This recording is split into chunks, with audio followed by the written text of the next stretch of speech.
California, including Santa Catalina and Santa Barbara Islands. The National Weather Service in Oxnard has issued a special marine warning for East Santa Barbara Channel from Point Conception to Point Mugu, California, including Santa Cruz Island, inner waters from Point Mugu to San Mateo Point.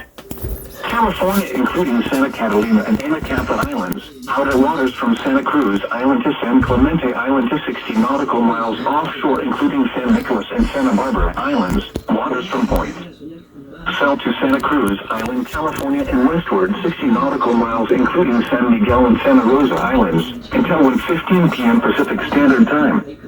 At 12:50 p.m. Pacific Standard Time, severe thunderstorms capable of producing waterspouts were located along a line extending from 6 nautical miles west of Rincon Point to 27 nautical miles northwest of San Nicolas Island, moving northeast at 15 knots.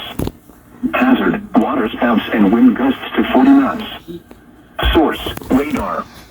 Impact, waterspouts can easily overturn boats and create locally hazardous seas. Small craft could be damaged in briefly higher winds and suddenly higher waves. Locations impacted include Anacapa Island and Rincon Point. Move to safe harbor until hazardous weather passes. Si estás hablando en serio, vas a tener que decirlo. Me imagino que tu jefe aquí